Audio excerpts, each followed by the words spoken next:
Okay, good evening. First of all, can you hear me? Okay.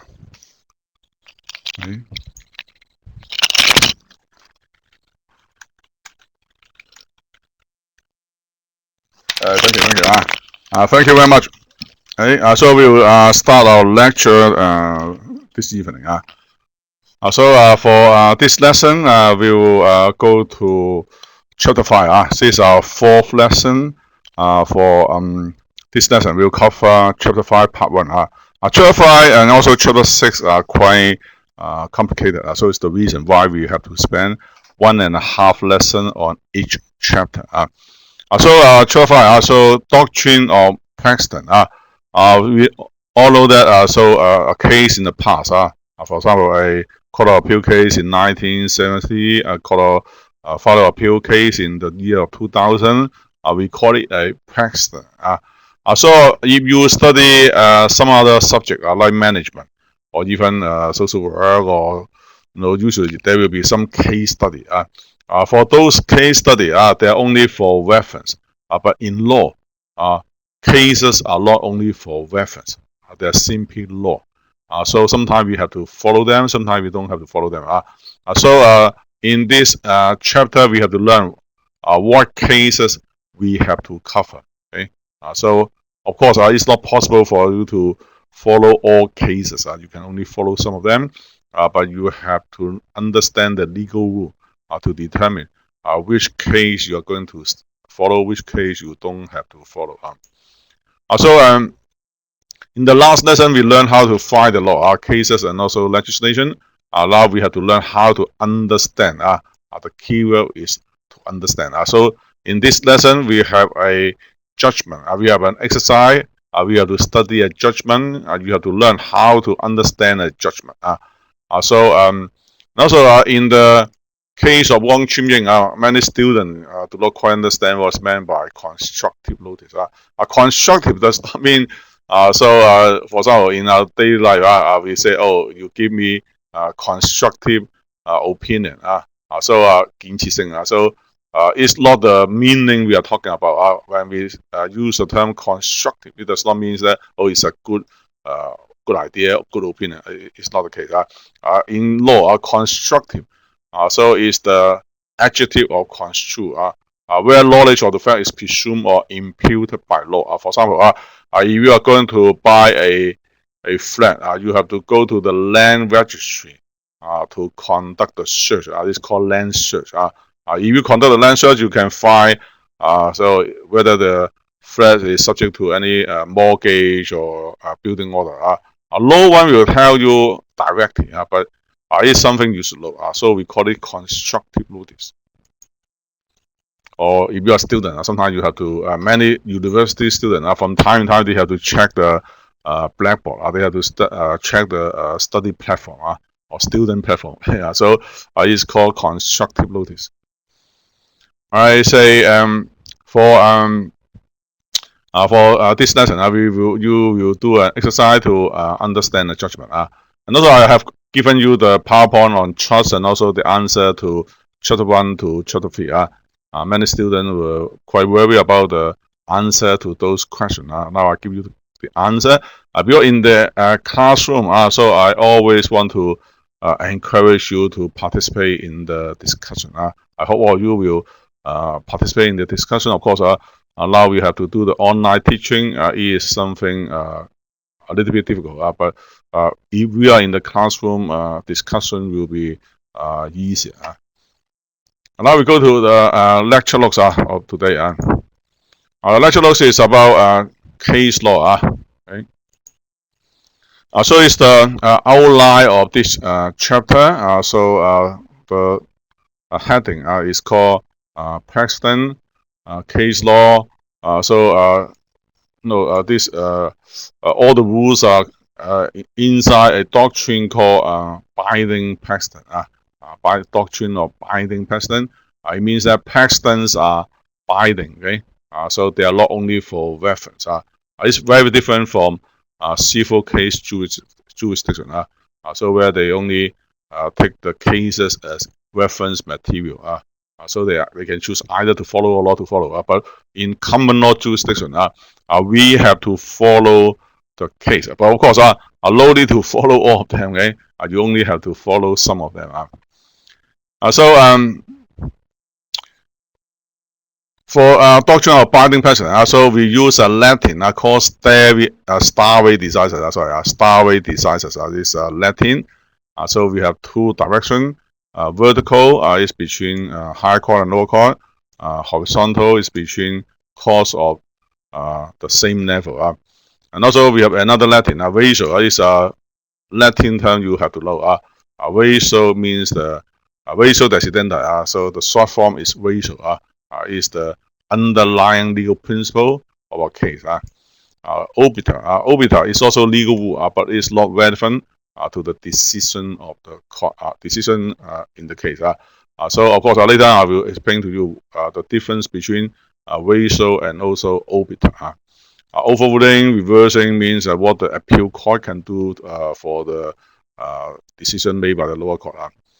Okay? So it's what we are going to do. So for this, I think for this part, it will be say cover in the next lesson. So for today's lesson, I will just focus on the vertical Starry decisis and also horizontal Starry decisis. So in short, you have learned how to find the case.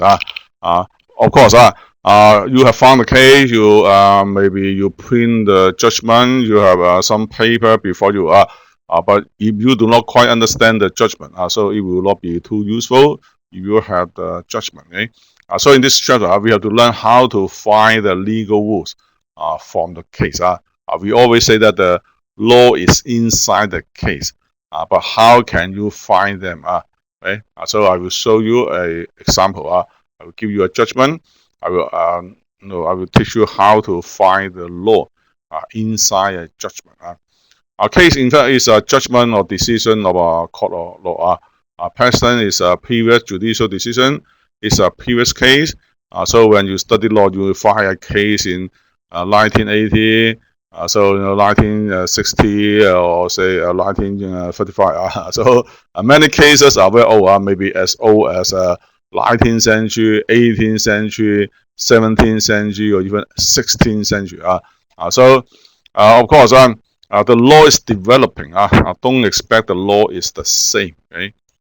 But in legal study, from time to time, we will tell you, we will teach you some old cases, because even though some of them may already be outdated, but still we have to tell you the historical development. Now we go to some basic concept. Principle of law. The underlying legal principle is the most important part of a case.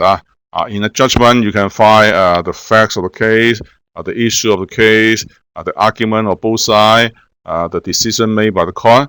But as a lawyer, the most important thing for reading a case is to extract the legal principle instead of just looking at the outcome, whether the defendant is guilty or not guilty, whether the defendant is liable or not liable, is not something so important.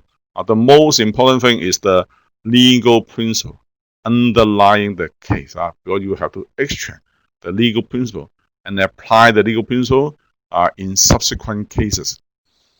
So it's called ratio, ratio decidendi, or ratio. The principle underlying the decision in the case, or the reason for the decision, is the most important part, because it will be applied in the future. It's also the reason why the decision of a case is something so important. It does not only affect the party in this case. Of course, for the party, they are very concerned with the outcome. So, of course, every defendant in a criminal case is very concerned whether he's found guilty or not guilty. Right? But as a lawyer, the more important thing is the legal principle, because it will affect so many people in the future. For precedent, first of all, so the basic concept is that some precedents are binding. Binding means that when the case is cited, when the precedent is cited, the later court has to follow. For example, If I cite a CFA case in 2000, in the year 2000, in the district court, this district court has to follow the case because that CFA case is binding on the district court. So the district court, the judge in the district court has to follow. There will not be any choice. Okay, he's bound to follow the case. For cases which are not binding, so they're only persuasive. Persuasive, of course, it's not something so serious because in our daily life, everything may be persuasive. When you are reading an article in the newspaper, in the journal, or when you are listening to a clip, etc. Everyone's argument or advice is persuasive. Okay, you can consider a lot. It's up to you. Of course, exactly. So to be more exact, we can say that some decisions are highly persuasive. Some decisions are least persuasive. Right? But no matter whether they're highly persuasive or least persuasive, they are not binding. Okay? It means that the court may refuse to follow. The court may follow or may refuse to follow. It's up to the court to decide. Okay? So they are less important. Usually for persuasive cases, they are less important. They are not so important as binding case. Right? Just like the case when you are in a company. So the instruction from the boss usually is binding. You don't have any choice. But for the advice of your colleague, it may be highly persuasive. For example, someone is very experienced, very respectable, or very reliable. So his advice is highly persuasive, even though it's not binding. But for a very unreliable person, his advice is not so persuasive. But no matter whether they are highly persuasive or least persuasive, they are not binding. You can still choose. But if your boss give you an instruction, so no, you don't have any choice. You have to follow. Okay, you can not choose not to follow. So the question in this chapter is which case is binding? Which case is only persuasive? We have to use the legal rules to decide whether a case is binding or simply persuasive. So the question, the answer is determined by the doctrine of precedent. But don't think that it's easy. Don't think that it's easy to set up the doctrine of binding precedent. So many countries want to set up such a system, but it's not easy. I don't think that it's easy. Altogether, we have 3 requirements. The first one, there must be a system of law report. So the English court, they have a lot of law report. Hong Kong also have the Hong Kong law report. So there must be someone to do the editing work. So they have to choose the important cases and include them in the law report, and also they have to edit the judgment because they have to prepare a headlook. Okay. So of course the report is very systematic. So we can find the precedent in a very systematic manner. And also at the end of the case, so usually in a case we have the case name, and also we have some reference. So for example, when you file a case, okay, so you find they will have some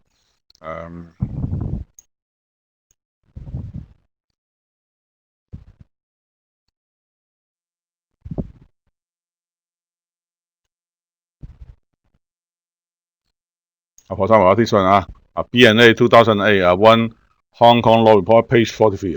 1 is 1 means volume 1. Okay. 1 means volume 1. So this is the page number. Page 45, 43 means the page 43 of volume 1 of the Hong Kong Law Report. In the past, we only have maybe 1 volume, but now I think in the 80s, so there are more and more cases. There may be volume 1, volume 2. Okay. So this one is called citation. If you are doing assignment, of course you can you have to provide the citation. But of course in examination you don't have to do so. So hierarchy of course. So we have the chart on page 83 and also 120. Is what we have seen before. In the last lesson, we have already we have already gone through those charts. So we have some idea about the court system or court hierarchy. So at the top, it should be the CFA, and then CA, CFI, and then district court, tribunal, magistrate, etc. I think most students are quite familiar with the hierarchy of court. So number 3 is the rules of precedent. So the court has to set up the rules. So if you have no rules, so it will be very up to you whether a case has to follow. If we don't have any legal rule to decide which cases are to be followed, so the situation will be very confusing. Sometimes the judge will follow this case, sometimes the judge will not follow this case. It will be very confusing. There won't be any consistency, and so of course it's highly undesirable. So it's the reason why we have the rules of precedent. Judges are bound to follow the principle in previous cases under the rule of stare decisis. Stare decisis. So the meaning is very simple. It only means keeping to what has already been decided. Okay? So it's the mentality of the British people, or some people who are conservative. So for conservative people, what does it mean? It means that he will do something in the past. He just follow something in the past. He just follow what have been practiced for so many years. So I think now the Mid-Autumn Festival is coming. If you are a very conservative person, you only prefer the traditional mooncake. So you just like the traditional mooncake. But if you are a very innovative person, you may like, for example, ice cream mooncake or some other type of mooncake because you are not so conservative. For judges, they're guided by rules in making decisions. I don't think that the judge can make whatsoever decision he like. It is a wrong understanding. Many citizens always think that the judge can make whatsoever decision he like. So no, it's up to him to decide whether the defendant is guilty or not. How many years of imprisonment he has to serve if he's found guilty. It's not the case. I don't think that the judge has the wide discretion to do so many things. He's bound by so many things. Okay? He's bound by the legislation. He's bound by the cases, especially for the precedent. The most important set of rules guiding judicial behavior is called doctrine of binding precedent. In say studying the doctrine of binding precedent, we have to know this concept. First of all, usually there must be at least 2 cases. It's the minimum. Usually in a hearing, the counsel of each side will say maybe more than 10 cases. It's quite unlikely that they only say 1 case. But of course, we have to simplify the situation. Now we just use 1 precedent case as an example. So together with the instant case, altogether there will be 2 cases. So the stare decisis is a set of rule which determine when one judge in a later case is also called instant case. Instant case is the case the court is hearing today. For example, today is 10th of September 2020. So the court is hearing a case today. The case the court is hearing today is called instant case. Okay. So when the court is hearing an instant case, what will happen? The lawyer will say a lot of cases. So the judge has to consider whether he has to follow those old cases. For those old cases, they're called precedent case. Okay? So it's very important because everyone knows. So if you want to study law, you have to study a lot of cases. Why you have to study so many cases? Because you have to cite those cases. Just like the case when you were in secondary school, you have to memorize so many article, poem, etc.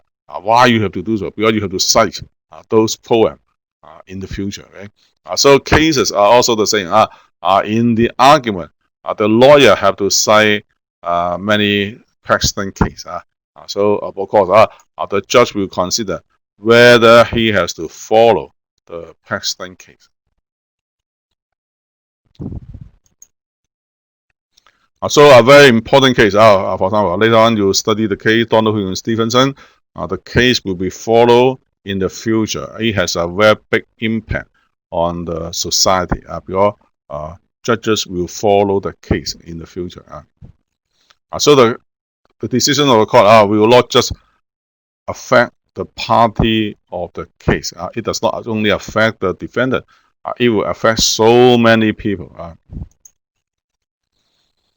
A precedent, in fact, is only a previous example. A judicial precedent is a decision by a court of justice in a previous case. It contains one or more principles of law. So it's the reason why it's called case law, because the law is contained in case. The law is inside the case. Where is the law? It's just inside the case. It's very different from legislation, because legislation is written down very clearly. So we have section 1, section 2, section 3, or section 5 of an ordinance. But for case law, you want to know the law. So I only give you the judgment. You cannot. You find it difficult to find the law because altogether a judgment may have several pages or even more than 100 pages. Where is the legal principle? You have to learn how to extract the legal principle. So no, the judgment will not say, oh no, the legal principle is as follows. So they won't have this kind of wording. So you have to go through the whole case before you can find the legal principle. So that you cannot expect there's a heading, racial decidendi of the case or the underlying legal principle of this case.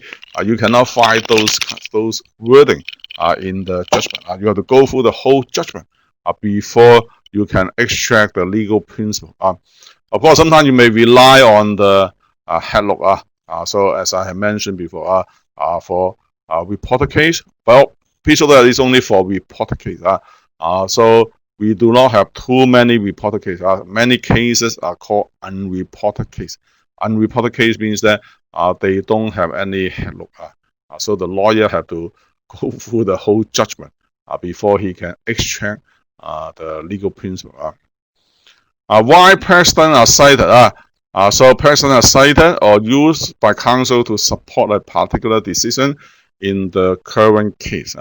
Whenever you want to argue something, you have to cite so many things to persuade other people.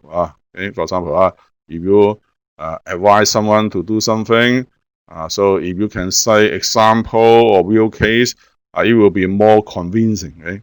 For example, in investment, you will say, so if you do this way, you can earn a lot of money. So usually, in order to convince other people, what do you have to do? You have to cite many real case, real example to convince other people. Okay. So for court hearing, it's also the same.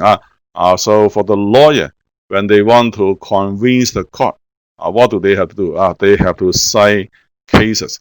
They have to cite precedent.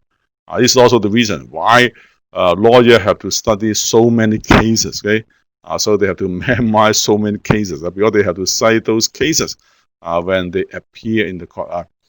For example, the lawyer say, my lord, according to Fisher and Bell, the display of goods is only invitation to treat instead of an offer.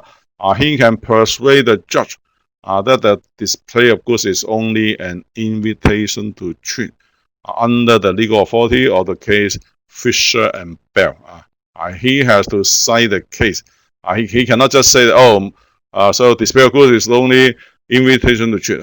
If he only make the statement without the support of a decided case, the statement will not be so convincing. Okay?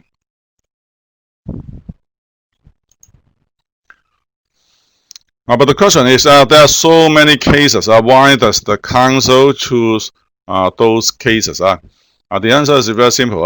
So the precedent is chosen because it's believed to contain a legal principle, rule, concept, or criteria that justify the desired outcome. First of all, you have to understand what is meant by the desired outcome. Of course, everyone by say common sense, if you act for a defendant in a criminal case, so of course you want the your client to be acquitted, he's found not guilty, etc., etc. But it's not the desired outcome in legal proceeding. It's not the desired outcome.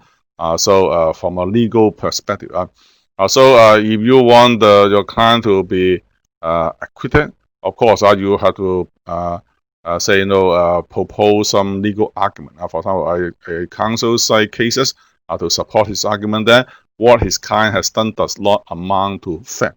Okay, so it's the desired outcome. What his client has done does not amount to theft. Okay, you cannot just say repeat your position. You cannot just tell the judge, "Oh, my client is innocent. My client is innocent. He's not guilty. He's not guilty." You cannot just do this.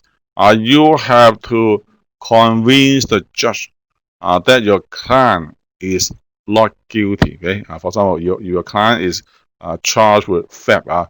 So you have to argue that what your client has done does not amount to theft. Okay. So it's the job of the lawyer. The lawyer cannot just repeat the standpoint. Okay. The lawyer cannot just repeatedly say that, "Oh, my client is not guilty. My client is not guilty." He has to convince the court why his client should not be found guilty. It's what the lawyer has to do. The doctrine of stare decisis, it means keeping to what has already been decided. So it's the basis of custom and habit. So we all know that. So the original foundation or common law is just custom. Okay. Some people think that, say at the very beginning, common law is only the custom of the English people. Okay, it's the custom they have used for so many years. Okay, so it's the most primitive form of common law. It is a part of judicial thinking in the common law for many centuries. A person must carry some authority. Okay, so for cases and also legislation, sometimes they are called authority. The law lecturer always say that.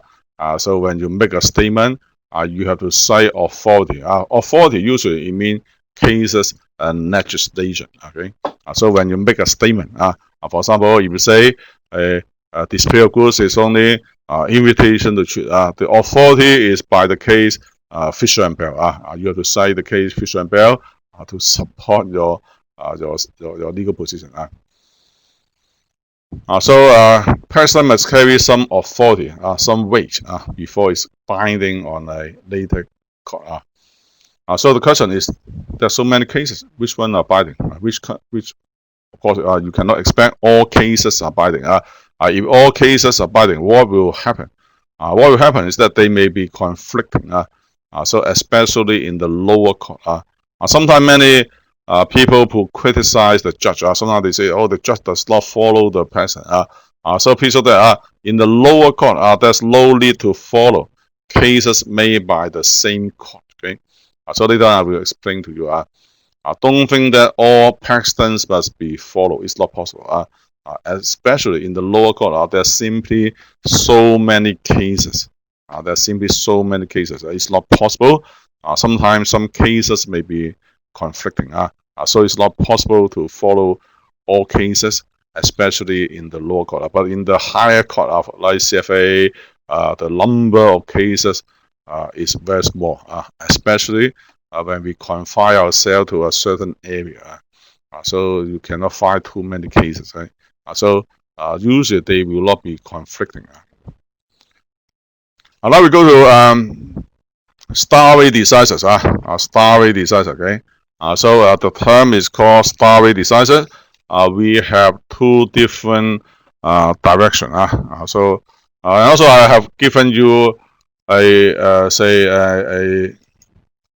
this one. So this is a file on the doctrine of precedent. I've used some charts so that you can understand the law more easily. For example, vertical stare decisis. So it's the relationship between the lower court and high court. For example, so the lower court is CFI, high court is CFA. The issue is whether the lower court has to follow the decision of the higher court. For example, if a lawyer cites a case of CFA in the year of 2000, do you think CFI has to follow that case? Yes or no? Do you think CFI has to follow the case of CFA? Very good. Every student think is yes. It's very obvious. It's very obvious. Okay. Lower court has to follow the decision of the higher court. When we say lower court has to follow the decision of the higher court, but we do not mean a lower court has to follow the instruction of the higher court. When the lower court is hearing a case, the high court will not give any instruction. The high court judge will not say, "Oh, Magistrate Wong, you have to find the defendant guilty." It's not possible. He will never give this kind of direction or instruction. So we only say that when the lower court is hearing a case, when the lawyer say a case made by the high court, maybe CFA 2000, CFA 2005. Usually the lower court has to follow that decision. So it's the meaning of vertical Starry decisions. Right?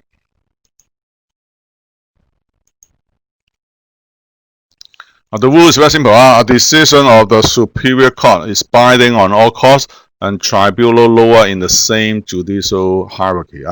For example, CFA cases are binding on CA, CFI, district court, all the tribunal magistrate. So CA cases is binding on CFI, district court, magistrate, on all the tribunal. So it's the legal principle of vertical Starry decision. What's the reason behind? When you study law, please know that from time to time you should try your very best to understand the reasoning. You should not just say know the rules. You also have to know the reason behind. For some people, especially for businessmen, sometimes they don't care about it. Okay? They just want to know the law. Just tell me the law.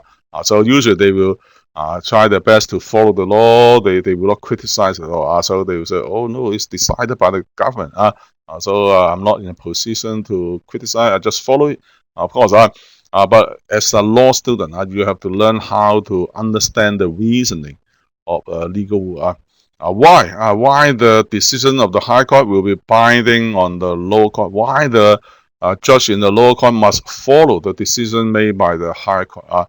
Because you have to know that they have very different qualifications. So for high court judge, usually they are much more qualified. Okay. So especially for post qualification, post court experience. For example, a magistrate. So the minimum is only 5 years of post admission qualification, PQE, post qualification experience, PQE. The PQE is only 5 years. But for a high court judge, usually he has already more than 20 years of PQE. And also he is much more outstanding than other lawyer before he can become a high court judge. He must be a quite successful barrister or lawyer. So before he can be chosen to be a high court judge. So a lower court must not sit in, must not participate in judgment on the high court, as the judge in the lower court is not qualified to do so. Usually the qualification of lower court judge will be much lower than that of a higher court judge. Any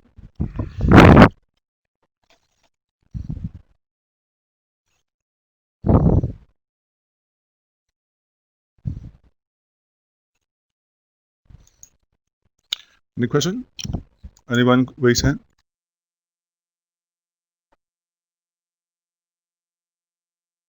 I think there's another matter. Sorry, usually it's an appeal. Chang Kem Fei. Usually we are not talking about appeal. So appeal is another matter.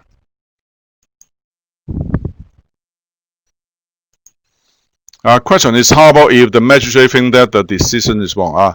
Sometimes the magistrate, so even though he's not so well qualified as a high court judge, but sometimes maybe he's very critical. He does not want to follow.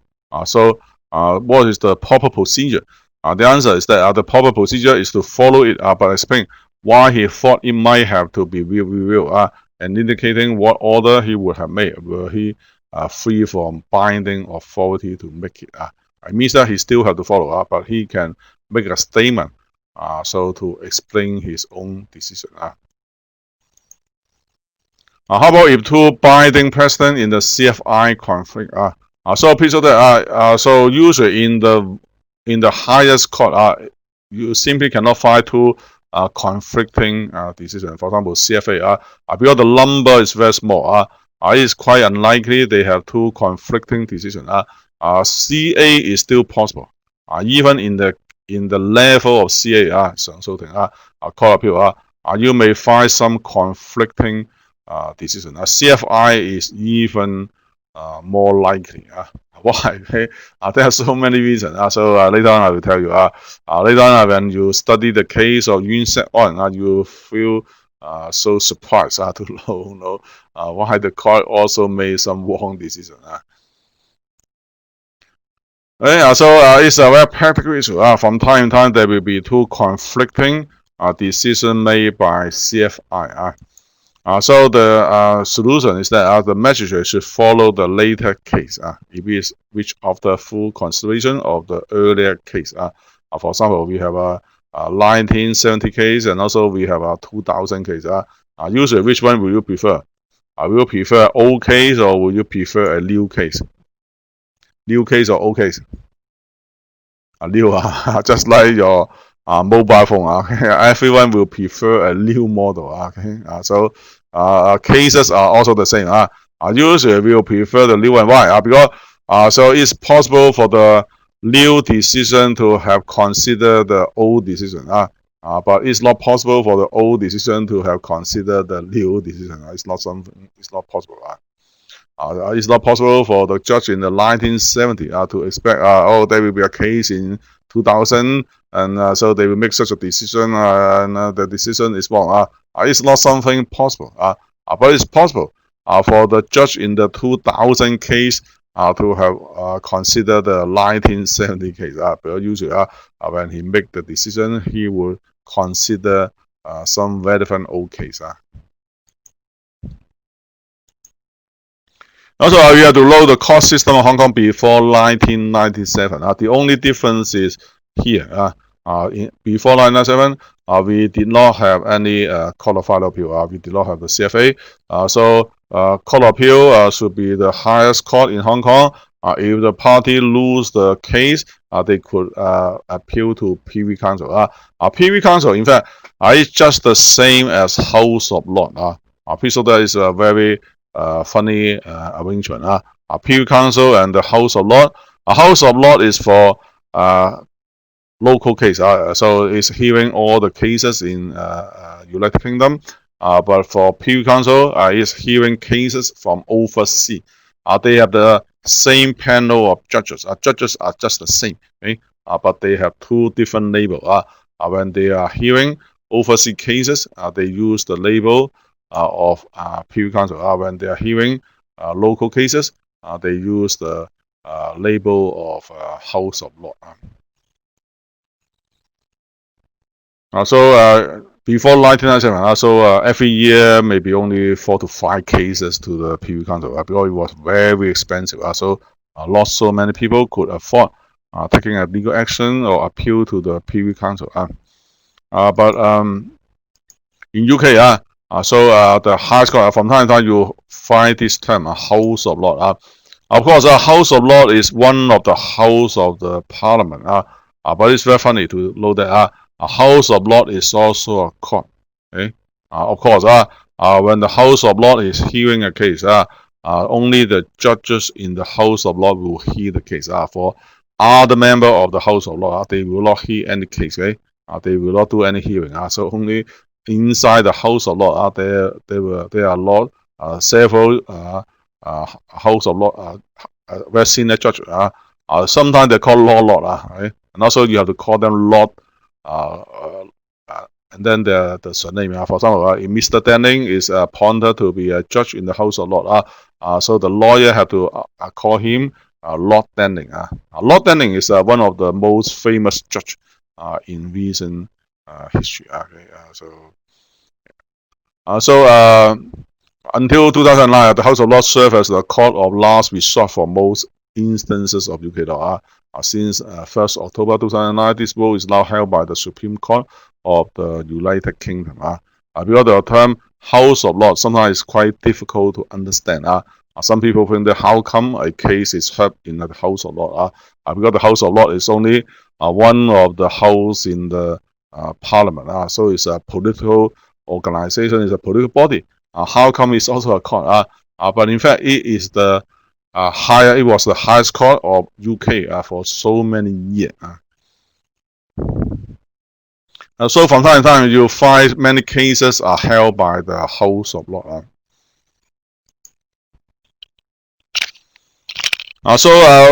When we have Privy Council and House of Lords, what is the impact on the decision of Hong Kong? First of all, about Privy Council. Privy Council, okay? So we have mentioned before. In Hong Kong before 1997, so when the party lose in the Court of Appeal case, they would appeal to the Privy Council. So of course, you can expect that the decision of the Privy Council made by the Privy Council should be very authoritative. But is it binding? Before 1997, Privy Council was the highest court in the Hong Kong legal system. So decision of the Privy Council is subdivided into two categories. The first one is on appeal from Hong Kong. People in Hong Kong will appeal to the Privy Council.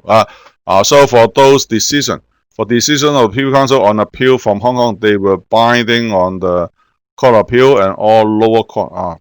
Basically, all courts in Hong Kong, right? They have to follow decision of the Privy Council on appeal from Hong Kong. But please note that it must be on appeal from Hong Kong, 係香港上訴嘅案件。Because the Privy Council also hear appeal from other places, for example, Singapore, Australia, Canada, etc. For those decisions, they were not binding. If the appeal was from other places, from places other than Hong Kong, they may not be binding. Because the circumstances may not be the same. For example, the situation in South Africa was very different from Hong Kong. So the decision may not be so applicable in Hong Kong. It's the reason why they were not binding on Hong Kong. But they are still highly persuasive. Practically speaking, even though they were not binding, but they were highly persuasive. After 1997, Privy Council is no longer the appeal court in the court system of Hong Kong. For those pre-1997 decisions of the Privy Council on appeal from Hong Kong, they continue to be binding. For example, the Privy Council case was in 1994. The appeal was from Hong Kong. It would continue to be binding on the Court of Appeal and all lower court. But the CFA will not be bound by that decision. Please note that in Hong Kong, CFA does not have to follow this kind of decision. But all other court from CA and all the lower court, they still have to follow those pre-1997 decisions of the Privy Council on appeal from Hong Kong. For a decision of Privy Council other than from Hong Kong and also House of Lords, they are no longer binding on Hong Kong court. Okay,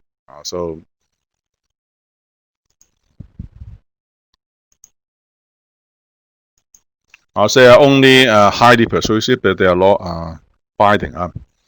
So the next one is more difficult to understand. It's called horizontal starry decisions. Horizontal means the same level. Okay, so it's another type. Vertical is this one.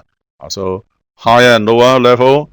So horizontal is the same level. Horizontal. Okay. So it means the rule that determines whether a court is bound to follow a decision or court on the same level of the hierarchy. Please note that many students, every year, many students have very silly misunderstanding. Many students always think that a court has to follow its own case. It's not the case. It's untrue. So when we say of the on the same level. Usually it means the same court. For example, so in the year 2014, so when Court of Appeal was hearing a case, a counsel has cited a 1994 CA case. So it's of the same level. Because in Hong Kong we don't have too many court. So we don't have more than one court of the same level. Usually, for horizontal Starry decision, the decision was made by CA. For example, when CA was hearing a case, the president was also from CA. But of course, it was a little bit earlier. Right? It must be before the instant case. And also, it may not be made by the same panel of judges. Right? It may be the decision may be made by some other judges, but still it's within the Court of Appeal. So it's the meaning of horizontal Starry decision. So the rules are different for different level of court. So we have to consider so each level of court one by one. We start from CFA and then CA and then CFI. I don't think that the rules is the same. For vertical Starry decision, the rule is very simple. All the lower court have to follow the decision of the high court. So all the decision of the high court are binding on all the lower court. So it's very simple. But for horizontal Starry decision, we have to consider each level of court. Okay, I don't think that they have the same legal rule. So in this aspect, the first one is CFA. The first one is CFA, right?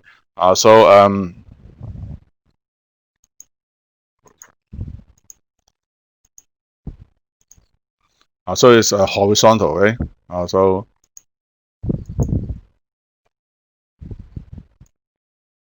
for horizontal Starry decision, we have different level of court. We have different level of court. CFA, CA, CFI, District Court. So the rules are different. Don't think that they use the same legal rule. For CFA, so when CFA is hearing a case, so when the lawyer say a CFA case maybe in the year 2005, so what can CFA do? Legally speaking, or theoretically speaking, CFA may depart from its own previous decision. It means that CFA is not bound by its own case. Okay, CFA can choose not to follow its own case. Okay, so it's the legal position. But it is a power which will be exercised most sparingly. Most sparingly means most exceptionally. Only on very exceptional situation, the CFA will depart from its own decision. Okay, it means that nearly in all cases, CFA will follow its own case, but CFA is not bound by its own decision. Okay, so it's the legal position. And also to know the reason why CFA, if the law says that CFA must follow its own case, what will happen? Why CFA can depart from its own case? To know the reason.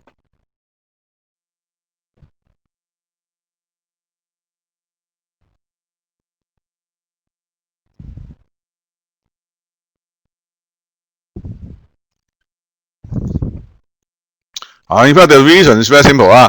People that so usually court have to follow the president. We have some exception, especially for the highest court. Usually the highest court, one of the functions of the highest court, like the CFA in Hong Kong or the House of Lords in England, one of the functions is to develop the law. You have to know that usually the lower court, they are not in a position to develop the law, to change the law. Usually they are bound by the president. For example, if you are only a district court judge, can you make new legal principle? The answer is no. Usually you only have to follow the case law. You only have to follow the president. Even though you do not quite agree with the president, you are not allowed to change. You are bound by them. Okay. So if you say you do not follow, so the party may appeal, and then the appeal will be allowed. So the lower court judge will be in a very embarrassing position whenever an appeal is allowed. Okay, it means that they have made a mistake in the hearing. But the highest court, usually they can depart from its own law. Why? Because they have to develop the law. If the House of Lords can never depart from its own decision, so it means that so we are using the law in the 12th century, in the 13th century, in the Middle Age. It's not possible. So even though the development is very, very slow, okay, but still it's developing. Okay? Don't expect we are using the law in the 12th century. We are not using the law in the 13th century.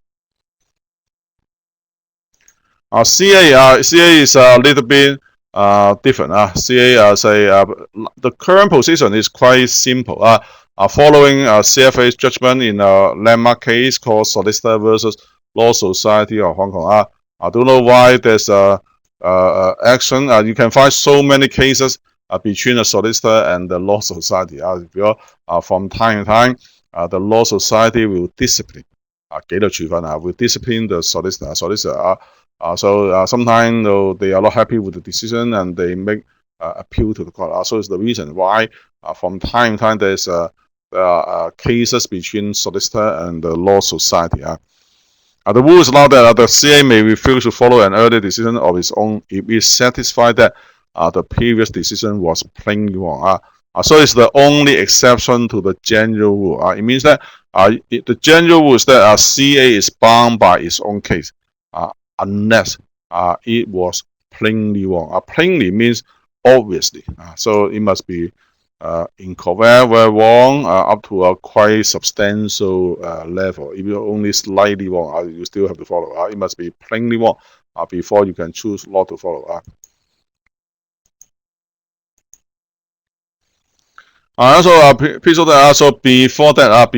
So before this case, the general is the court of appeal is bound by its own case, but subject to free exception under the case of Young and Bristol Alpine.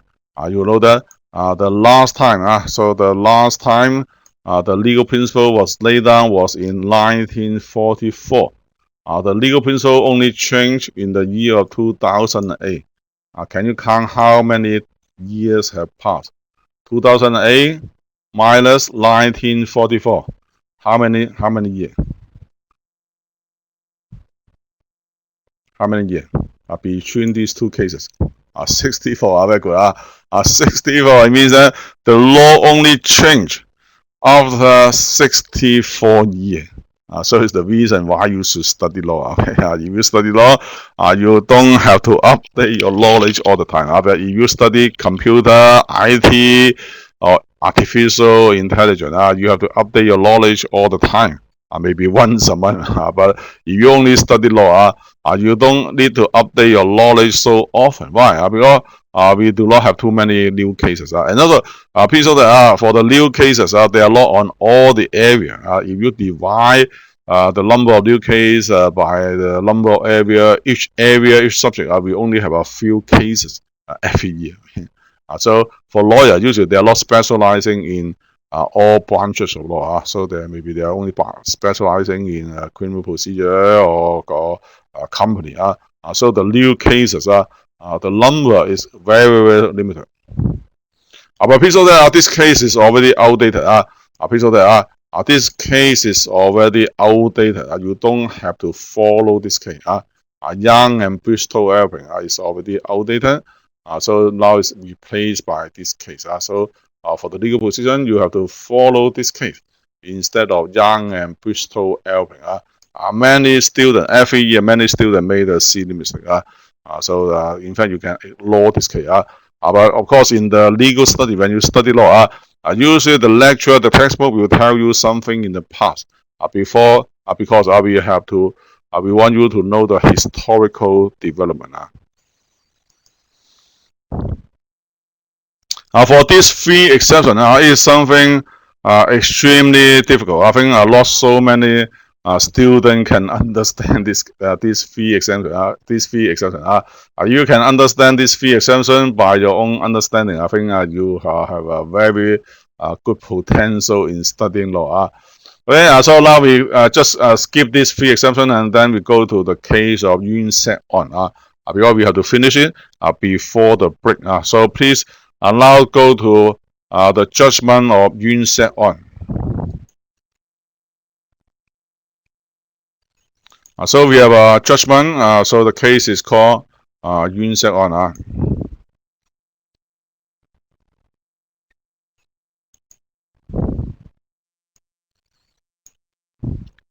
Of course, it's the first time to read the case. Before you do the exercise, I would like to explain to you the facts of the case. In fact, you can find the facts of the case on the first page, page 1, and also page 2 or page 2 something. So you can find the facts on the first 2 pages. But the facts may not be too important because this case is a matter of law. The dispute is on law instead of fact. At this stage, many students still have difficulty in distinguishing matter of fact and matter of law. So later on, I will explain to you. The facts were quite simple and also not disputed. The facts were not disputed. So 冇事實嘅爭論。So the facts were not disputed in this case. The only dispute was on the law. Okay, so on Sunday, on 22nd of July 1986, the defendant, Mr. Yuen, he was sentenced to 2 years imprisonment by a magistrate. Subsequently, so in October, he was sentenced to another 2 years of imprisonment for possession of dangerous drug for the purpose of illegal trafficking. So the imprisonment term was consecutive to the 2 years sentence on 22nd July 1986. Later on, I will explain to you what's meant by consecutive and also concurrent. So the defendant appeal. The defendant was not satisfied with the decision made by the magistrate. First of all, you can see the word consecutive. What does it mean?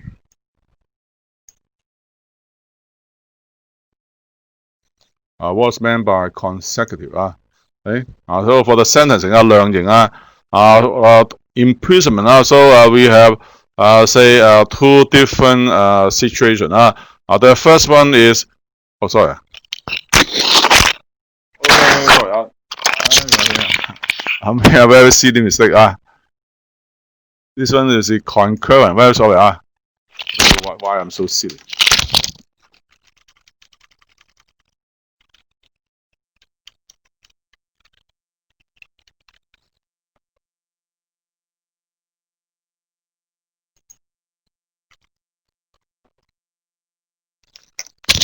Maybe I was in a hurry, so I made a silly mistake. So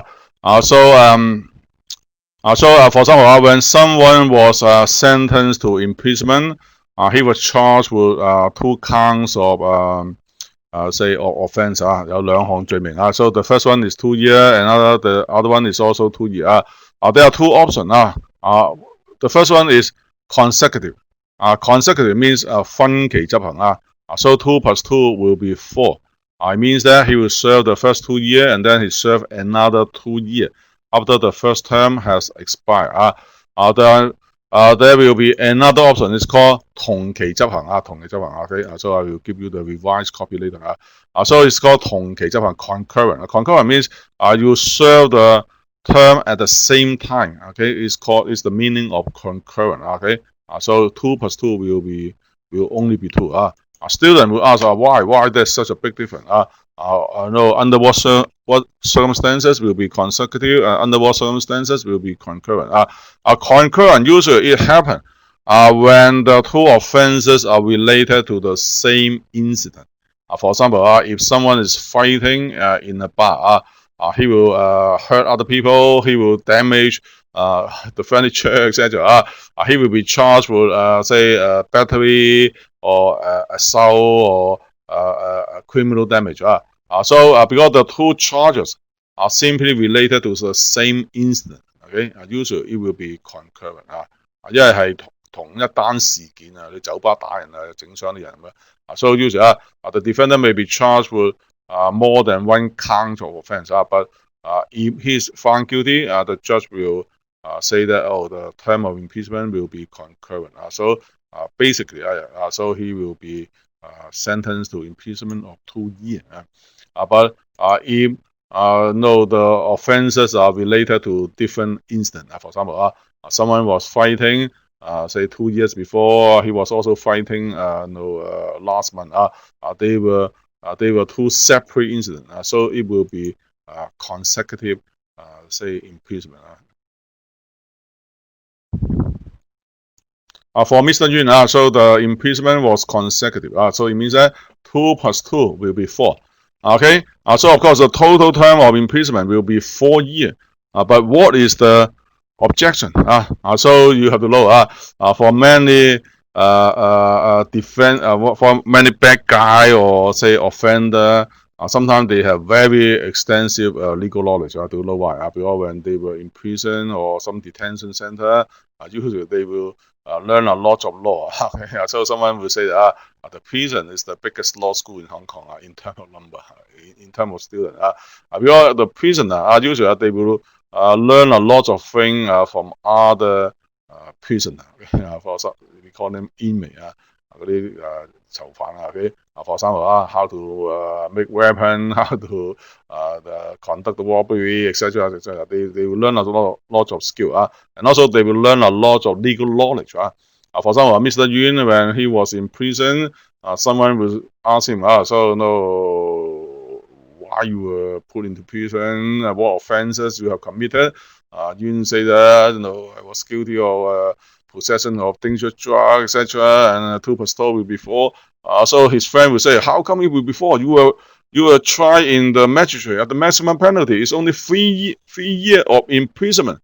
So according to say section 57 of the magistrate ordinance, there's a proviso to say that the aggregate of the term of imprisonment shall not exceed 3 years.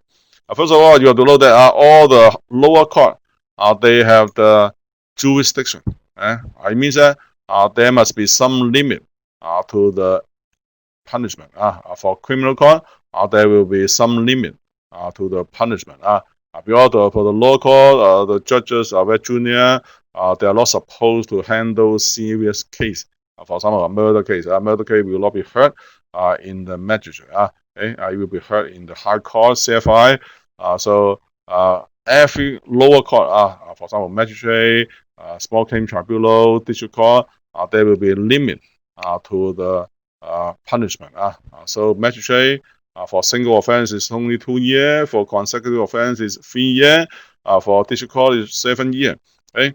So you now that know that so the maximum penalty that a magistrate can impose is only 3 years. How come I was sentenced to 4 years of imprisonment? So it's the reason why he appealed. So now you may go to the facts.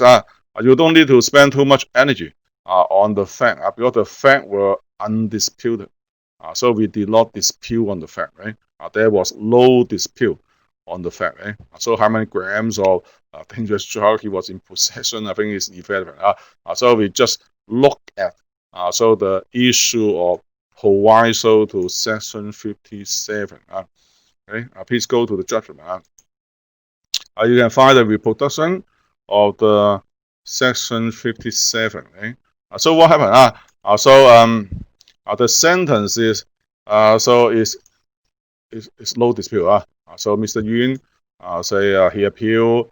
He appealed to the higher court. So therefore, magistrate. The party who was found guilty in the magistrate, he can appeal to the high court. So when the case was heard by Justice Edison, okay, he directed that Yun's case against sentence be reserved for the court of appeal. What does it mean? It means that even Justice Edison refused to handle this case. He referred the case to the higher court. The highest court in Hong Kong at that time was the Court of Appeal. So if you do not quite understand this case, it doesn't matter. If you're even high court judge did not know how to handle this case. Right? So please go through this proviso. So please start from section 4. Page 4. This one is called proviso. Please look at from time to time. So in legislation, we have so many paragraphs. starting with provided that. Provided that means it's an exception. This one is the general rule. This one is an exception or qualification. This paragraph will qualify the first paragraph. So we call it proviso. The line is proviso. This paragraph, this kind of paragraph is called proviso. Provided that. Okay. Provided that. So provided that means exception, subject to the exception. Provided that.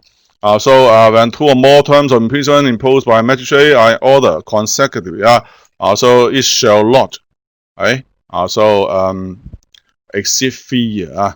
Please ignore special magistrate. Special magistrate are those magistrate handling very minor matter, like littering, speeding. 啲特別裁判書咧就係審嗰啲好輕強嗰啲吐口水嗰啲咁嘅嘢For special magistrate, the punishment cannot exceed 3 years, but we can ignore it because the magistrate was not a special magistrate. He was a permanent magistrate. So the maximum is only 3 years. Okay. But what is the real meaning? What's the true meaning? It must be subject to interpretation. What this proviso actually mean? What does proviso actually mean? Okay. I can give you some hints. You can go to the looks. You can find some hints.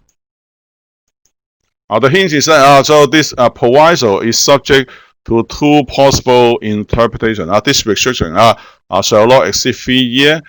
So we have two options.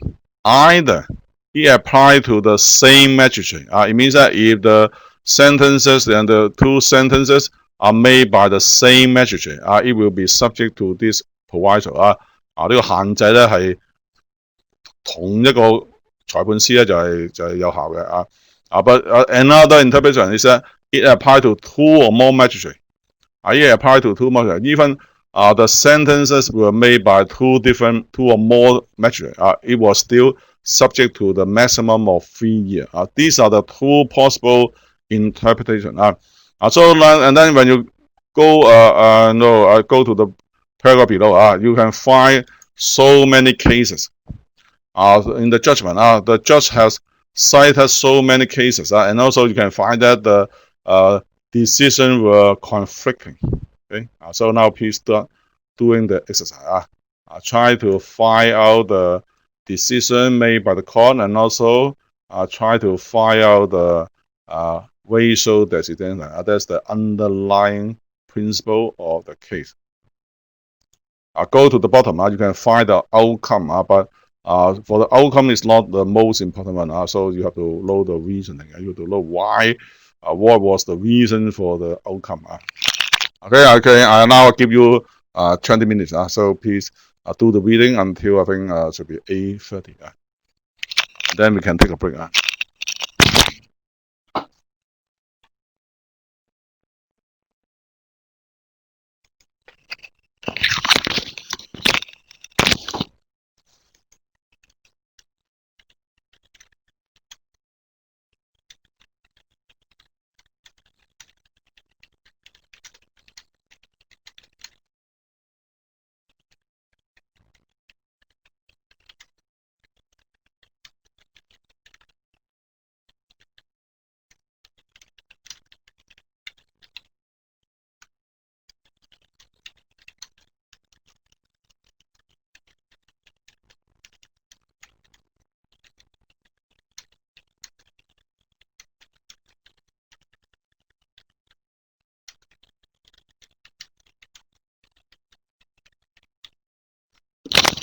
So for appeal, the two possible outcomes mainly is the appeal is allowed or dismissed, right? But of course, the outcome is where you can find the outcome quite easily by going to the bottom of the judgment. But you have to understand the reasoning for this decision.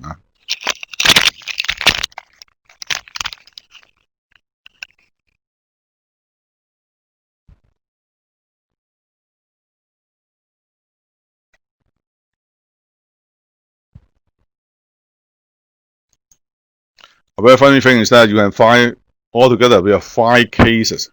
Okay, so they were conflicting. So they point to 2 different possible interpretations. Okay, please put the name of the case under either A or B. Try to see whether Kenya Fan was in favor of A or was in favor of B. Whether Chung Sek-on was in favor of A or in favor of B.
Okay, now you may take a break for 10 minutes. So if you have finished, so please take a break for 10 minutes. It doesn't matter if you do not quite understand the reasoning. I will explain to you the judgment because it's your first time to read the judgment. So I think it's something quite difficult to most of the students.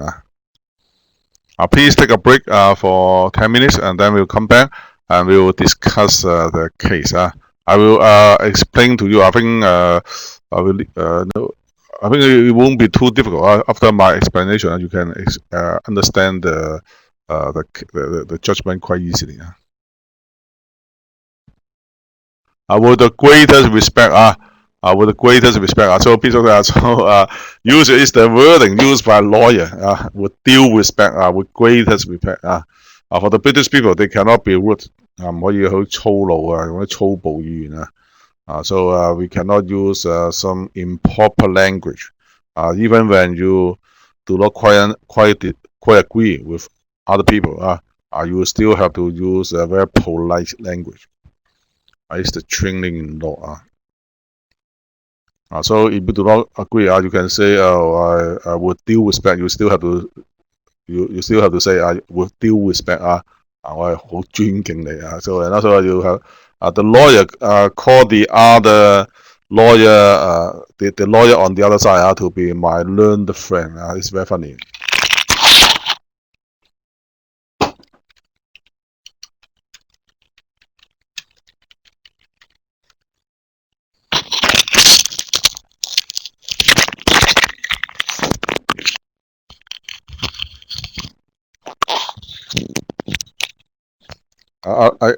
A barrister, I will call the barrister on the other side to be my learned friend, my learned judge.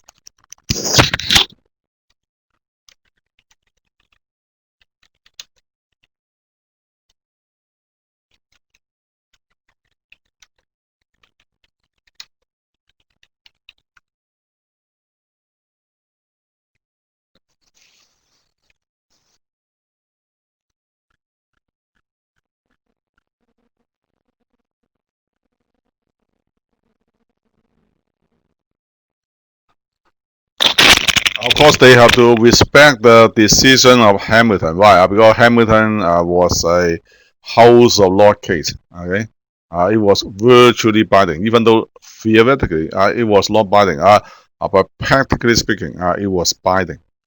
So, no judge in Hong Kong would say depart from would refuse to follow a House of Lords case. So, especially in the 80s, in the 1980s. Okay. So I think it was very unlikely for any judge in Hong Kong, not to follow a House of Lords case.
Chen Honman, so you mean the law dictionary or law reference book? So many law reference book.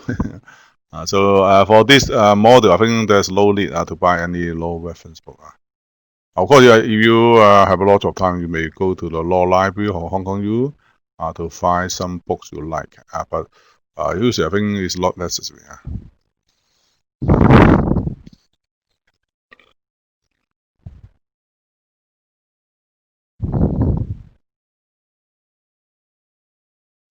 Later, I will explain to you what's meant by per incurium. It's a legal jargon. It's also a Latin.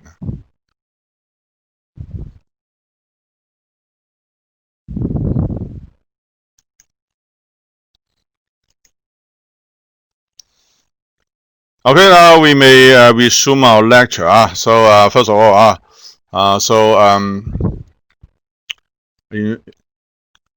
so you have to learn how to understand the case.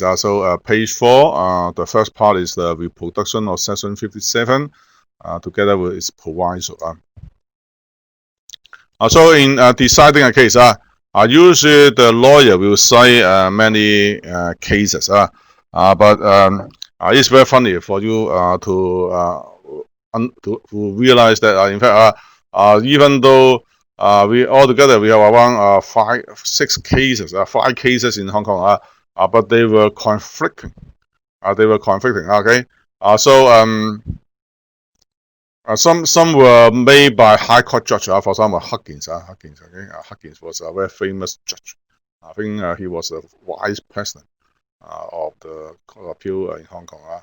So he was a very senior judge. I think when I was a law student. Right? Of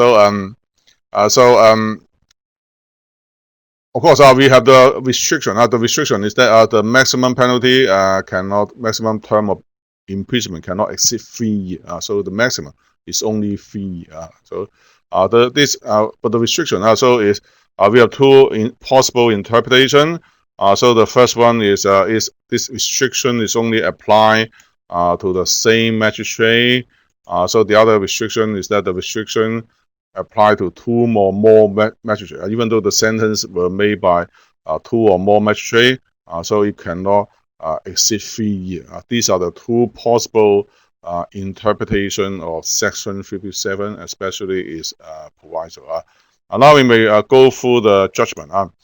You see the first cases. The first case is Kenya Fan. I don't think Kenya Fan is A or B. Can you understand Kenya Fan? The case of Kenya Fan, do you think is A or B? Kenya Fan. Should they go to A or B? Any idea? Very good. It should be A. Please note that Kenya Fan should be A. So the first case. Kenya Fan. A side we have one case. Now this. We have one case on A side. Okay, and then we proceed. Kenya Fan decided Huggins, Justice Huggins, decided that section 57, in fact, it should be now section 57, is restricted to a case where sentences are imposed by a single magistrate. So what does it mean? If the sentences were made by 2 different magistrates, it means that under Kenya Fan, it may be more than 3 years. So the restriction only apply to a single magistrate. If the sentences are made by 2 different magistrates or 2 or more different magistrates, so it can exceed 3 years. So if we follow Kenya Fan, the appeal would be dismissed. So is the law. However, this decision was not. Kenya Fan was in 1966. This decision was not discussed or followed by Justice Cons. Cons was also a very senior judge. Cons, right? In Yu Xinghai, in 1976. So Yu Xinghai was in A side or B side? Yu Xinghai.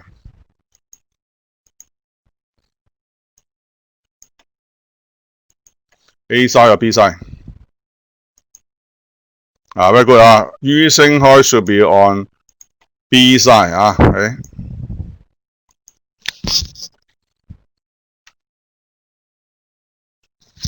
Yu Xinghai will be on B side. Okay, it means that also each side we have one case. And then we proceed.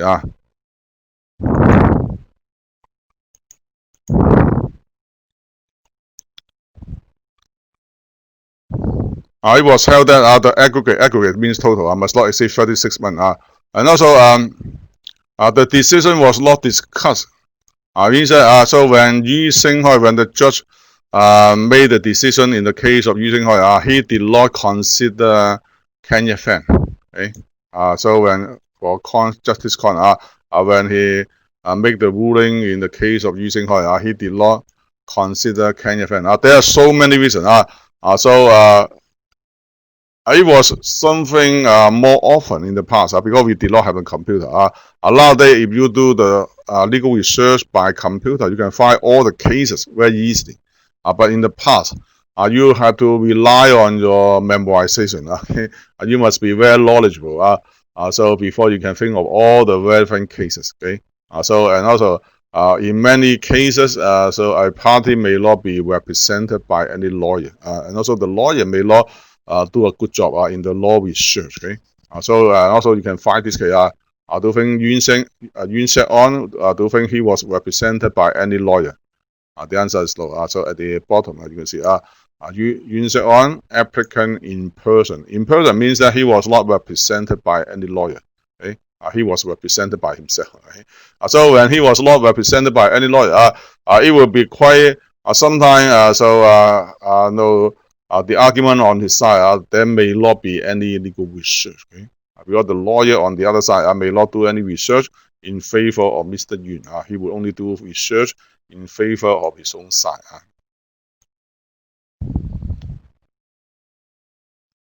So Justice Kong had made a mistake. He did not consider the case of, say, Ken Yefeng. Okay? So and then we go to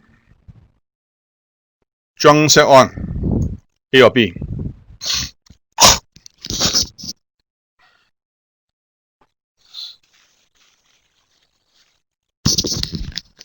Zheng Shek-on, Zheng Shek-san, sorry, Zheng Shek-san, 1977. A or B? Very good. It should be A. Zheng Shek-san. Okay. Zheng Shek-san. So you get the wording. Zheng Shek-san follow his early decision in Ken Yefeng. He followed Ken Yefeng, but did not mention Yu Xinghai.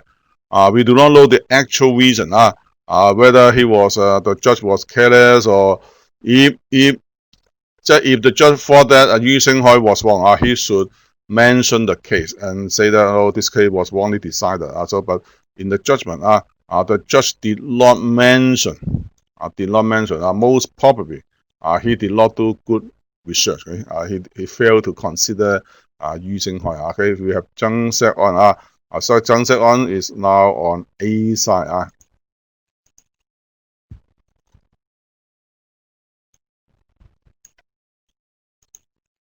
So we can see that. This side, A side, we have one more case. So we have Zheng Shek-on. Okay. So now we go to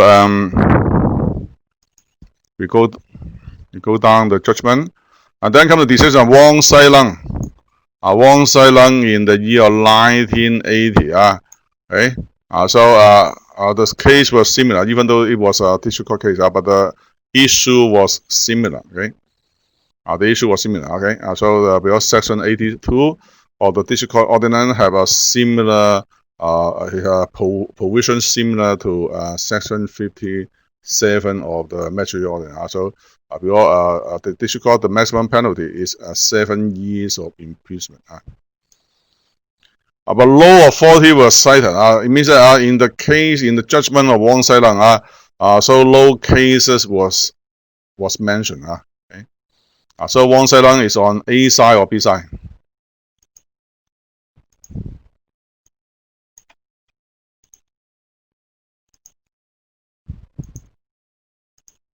A or B?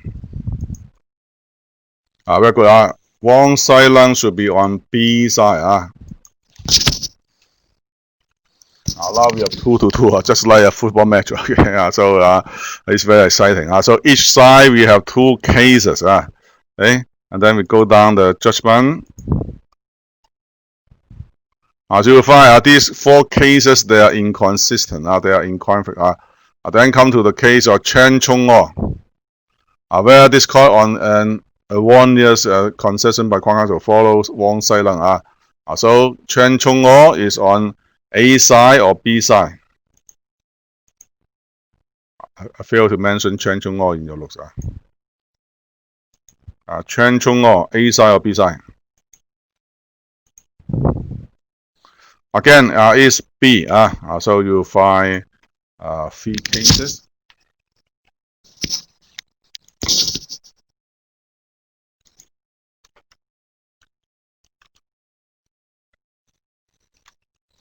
Now you find 3 cases on B side, but only 2 cases on A side. Does it mean that? So we should follow B. So of course we are not counting the number of cases. So number is not conclusive. So it's very different from football match. So we are not playing soccer. So we are not playing football. So what is the final decision? The matter is now settled by Hamilton and Forrest. House of Law considered the virtually equivalent provision. So in fact, confirming the decision of Kenya Fan. House of Law support which side? A side or B side? Hamilton and Forrest. Do you think Hamilton and Forrest is on A side or B side? A or B? Very good. It should be on A side. Okay. Hamilton and Forrest was on A.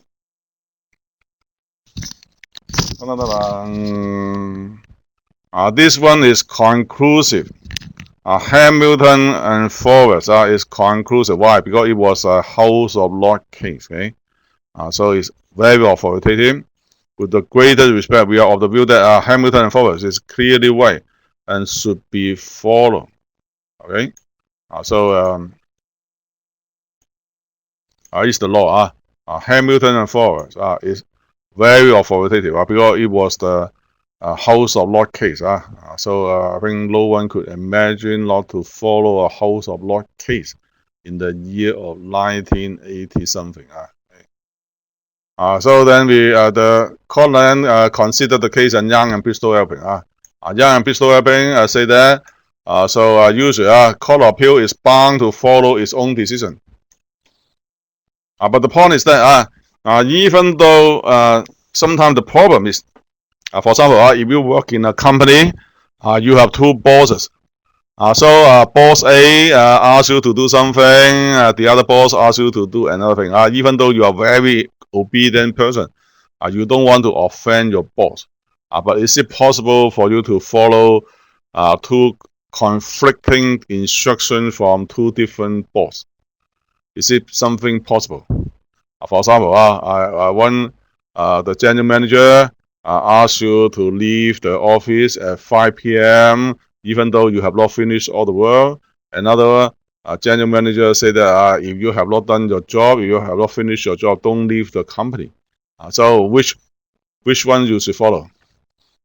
So you are in a very difficult position. So you have to devise the legal rule to determine which one you should follow. You simply cannot follow both of them because they are in conflict. Okay?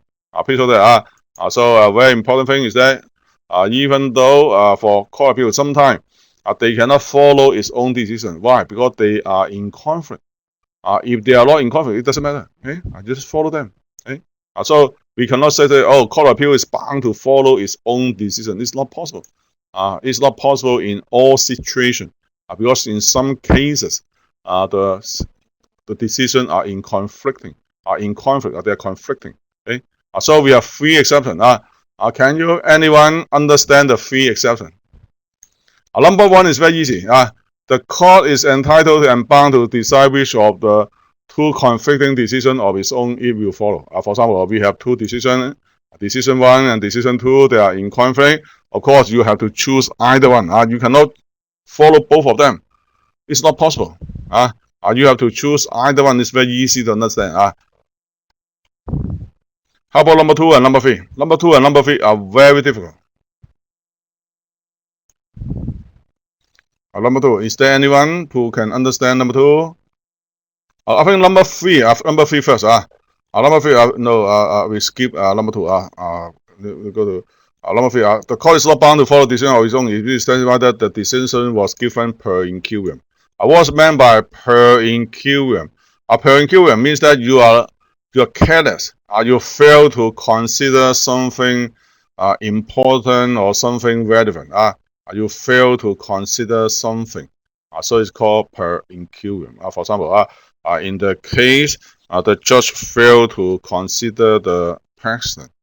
So it's called per incuriam. 即係話你冇考慮一啲有關嘅，譬如一啲先例一啲案例So just like the case, when you consider, you make a decision. Sometimes you fail to consider a very important factor. For example, if you are going to resign from your company, so you make the decision carelessly because you fail to consider the current situation in Hong Kong. So it's per incuriam. Okay? So when you buy something, you fail to consider whether the goods can be used in Hong Kong. For example, when you go to Thailand, you like something, you like an electrical appliance, but so the decision is wrong because you fail to consider whether the electrical appliance can be used in Hong Kong. Okay, so it's per incuriam. So it's something very common sense. Because for the judge, he has to consider all the relevant precedent and also legislation. Okay. Where statute means legislation or rule having statutory effect. It means a relevant case which would have affected the decision was not brought to the attention of the earlier judge. I don't know the reason why the decision was not brought to the attention of the earlier judge, earlier court. Many students will be very confused. Why the High Court, why the Court of Appeal judge made wrong decision? It's not because of corruption. Because when you were young, when you were watching some Chinese movie, the judge made wrong decision because he have accepted bribery. 收咗錢but of course, this is not the case. So don't think that. So usually it's careless. Load computer is also reason. And also please know that usually the judge in chapter 7 we will learn in our system is called adversarial system. Our system, the judge heavily rely on the lawyer. We can make an analogy, just like debating. I think everyone has some experience in debating. When you participate in the debating, what can you find? How about the judge? Do you think the judge will do anything? Usually the judge will not do any research. Okay? He just listen to the debater. So in our system, it may be more or less the same. Usually the judge will not do any research. He just rely on the lawyer on the two sides to do the research. The lawyer will prepare a lot of documents, will collect evidence, especially in civil case. The burden is always on the plaintiff side to collect evidence. The judge will not do any job of investigation. So the plaintiff will collect all the relevant document information. For example, contract, agreement, letter, correspondence, etc., etc. So usually the judge will rely on the lawyer. For the legal research is also the same. The legal research usually is done by the lawyer instead of the judge. The judge will not do any legal research. He just rely on the lawyer. If the lawyer of the either side was very lazy, or one party was not represented by lawyer, or the lawyer was very lazy, negligent, or did not do the job so well, what will happen? The judge will not will fail to take an important case into consideration. Of course, many students would ask, how come the judge is so lazy? How come he did not do any research? Because you have to know that the duty of the judge is already very heavy. So I think, if you have been to the court, especially for some commercial crime case, So the judge has to go through a lot of documents. Okay, he had to read a lot of documents. So because the lawyer on the two sides, usually they will submit a lot of documents to the judge. So his job is already very heavy. So it's not possible for him to conduct any research. It's our system. So it's also the reason why the judge will make wrong decision on issue of law.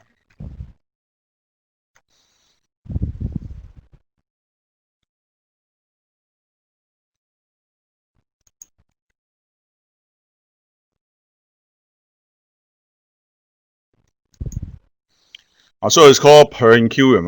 Because the decision was wrong, because it failed to consider something important. Number two is quite difficult to understand because the sentence structure is so complicated. The first one, the court is bound to refuse to follow a decision of its own. This one is easier. Okay? It means that the court has to follow, has to refuse to follow. It means that a court should not follow a decision of its own. But the later part, this part is quite difficult to understand. Though not expressly overruled, cannot, in his opinion, stand with a decision of the House of Lords. Anyone who can understand this part?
Okay, many students do not quite understand what's meant by overrule. It will be explained in part 2 of chapter 5. We can use a very simple example. For example, there was a 1970 district court case. This case was cited before the CFA today, and CFA, after examining the case, declared the 1970 district case to be wrong. So CFA 話佢係判錯嘅So we can say that the 1970 district court case is overruled by CFA. If a case has been overruled, usually first of all, a case can only be overruled by a higher court. For example, district court case can only be overruled by CFI, CA, or CFA. So if it has been overruled, it can never be used again. So overruling is a big issue. All the lawyers, they have to know which case has already been overruled. If you cite a case which has already been overruled, the judge will be very angry.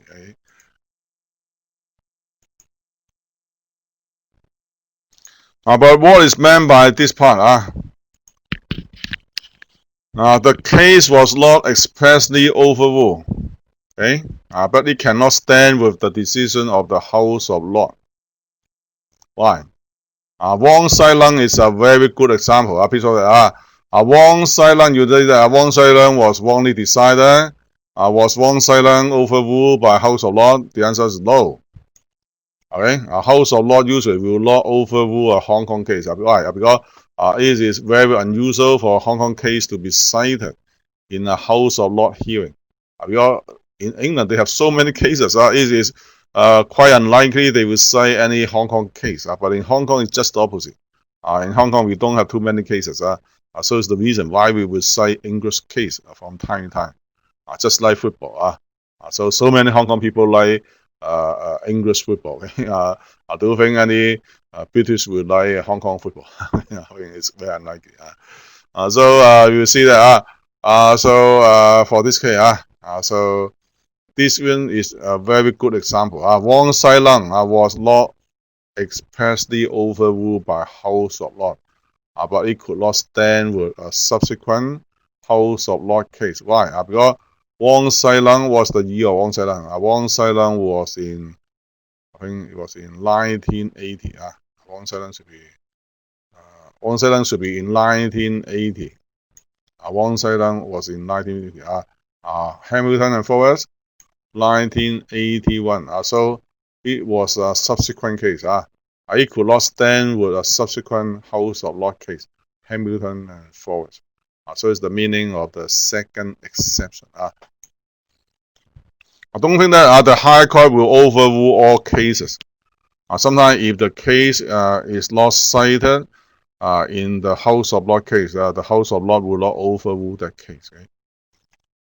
So it's the second exception. This one is quite difficult. To understand. Because you must have some legal background or legal knowledge before you can understand the second exception. Right?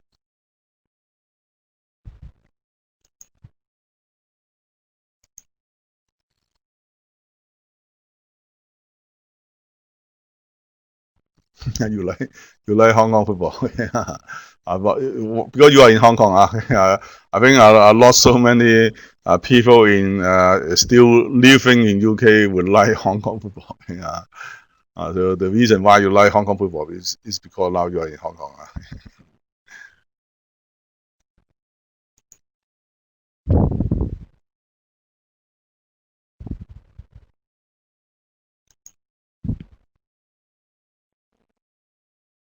So at the end of the day, so A side win. Okay? A side will follow A side. The 3-year exception only apply to the same magistrate. Allow the two sentences were made by two different magistrates. So it's the reason why. The decision was not wrong. It will not be subject to Section 57. Okay? The aggregate of the sentence imposed by Pastor and Mr. Cocos did not exceed his jurisdiction. The appeal against sentence is accordingly dismissed. From this judgment, I think the most important thing is that we must have a very rational discussion. Okay? So for our tradition, for our culture, we will cite cases. We will cite cases. We refer to cases in the past. We refer to those present to find out the answer. So don't think that the judge is making the decision in an arbitrary manner. I don't think that the judge will, fine, or I agree, I do not agree. It's not our culture. Okay. So our culture is that we will refer to precedent. So it's also the reason why, as a lawyer, you have to be very familiar with precedent. You have to study so many cases. Don't be misled by those movies. Okay? Many movies. So that you don't need to know any law. So you can just use common sense in debating. So when you go to court, don't think that the lawyer will be very eloquent. They're not so eloquent. Don't think that they are so eloquent as me. Why I'm so eloquent? Because I'm not before a judge. If I'm before a judge, I will not be so eloquent. Because the judge will always stop you and scold you. So usually the judge is very impolite to lawyer. So if you offend the judge, you will be in a very miserable. Your life will be very miserable. And also, Mr. W.S. Cheung, Crown Counsel, for his research into the authority. The research was only done by a lawyer or on the prosecution side. Okay. So in this case, we have Yuen Shek On, applicant in person. He was not represented by any lawyer. The other side was the government. So we have two lawyers. The junior one was called W.S. Cheung. W.S. Cheung. So the other one, IG Cross. He used to be a more senior counsel. And also, nowadays they are called government counsel. In the past, they were called Crown Counsel. But don't be misled by this time. It is not Queen's Counsel. Queen's Counsel is the senior counsel. Queen's Counsel 即係御用大律師don't confuse these two terms. Crown Counsel usually it means a lawyer working in the government, especially the DOJ. In the past, it was called the legal department. 律政處. So it's the title for government lawyer in the past. This has a very colonial color. Okay, so this title cannot be used anymore after 1997. Indebtedness is also a very old English. It means grateful. Acknowledge indebtedness. I'm so indebted to you. Okay? So now can you understand the judgment? This one is not too difficult. And also it's not too long. It's only 6 pages something. Okay? And also T.L. Yang, he was the Chief Justice before 1997. I think it should be in the 90s. He was promoted to be the Chief Justice. Yang Thiết-Liang 大法官. So he was the Chief Justice of Hong Kong before 1997.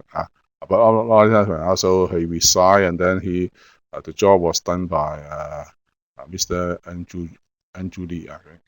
李國能. Of course, so don't expect the judgment will be too interesting. And also you can find the answer in the headlock. This one is also a headlock. Okay? So you can see this one, the catchword sentence. So the dispute is on sentence. Section 57. So what aggregate or sentence is permitted if sentence passed by different magistrate? The 3-year limit under Section 57 only apply to sentence passed by the same magistrate. So from the headlock, if you are careful enough, if you're reading the headlock, you should know the answer. Okay. So the issue is what aggregate or sentence is permitted if sentence passed by different magistrate. The answer, so the legal principle is the 3-year limit under Section 57 only apply to sentences passed by the same magistrate. Is the I think is the ratio decidendi of the case. Is the underlying principle. Why is something so important? Because it can be used in the future. So after this case was in 1986. Okay. But after 1986, whenever we come across a similar situation, do we have to do any more research? The answer is no. The legal position now is very clear. The 3-year limit only apply to one magistrate. Okay? So if in the future we will have the similar situation, what can be done? Very easy. Just apply this legal rule. You can resolve the dispute. All the lawyer know this case. If a client tell the lawyer, so I was sentenced to 4 years imprisonment in the magistrate. Please appeal on behalf of me. What will the lawyer say? The lawyer will say, sorry, by the case of Yuen Shek On, the restriction was only applied to the same magistrate. So now the sentence are made by 2 different magistrates. Sorry, you are not allowed to appeal. If you appeal, you are losing your money. You're wasting your money. Okay? The lawyer will advise the client not to appeal on this ground because the law is already very clear. So in the case of Yuen Shek On, the law was not so clear. So Yuen Shek On could still appeal. But after the case of Yuen Shek On, the legal position was very clear. Should you still appeal on this ground? The answer is no. If you appeal, Okay, so you are simply wasting your time. You're simply wasting your money. Okay, do you think it's very likely? Do you think it's likely for a judge nowadays not to follow this case? Do you think so?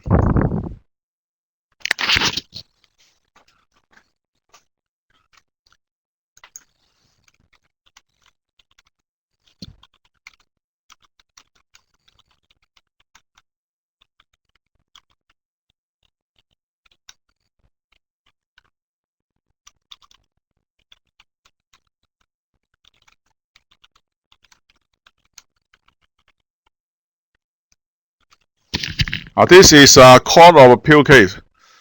So do you think a judge, for example, a district court judge, do you think he will, a high court judge, CFI, if there's appeal to CFI, do you think a judge in CFI will say, oh, I don't want to follow Yuen Shek On?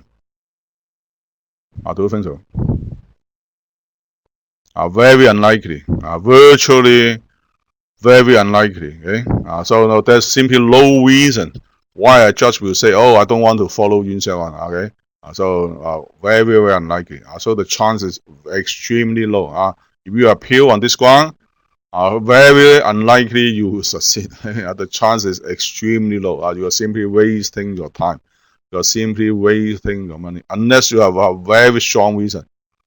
We cannot think of a very strong reason unless you can say, oh, Yuen Shek On is plainly wrong. Okay? So we don't want to follow it anymore. You go appeal to the CFA, so CFA will overrule Yuen Shek On. I think it's extremely unlikely. So in in common law, of course, we cannot say oh no, it's definite. The legal position is absolute. No, there's no such thing. The case will not be followed. We cannot guarantee the case must be followed. But it's highly unlikely.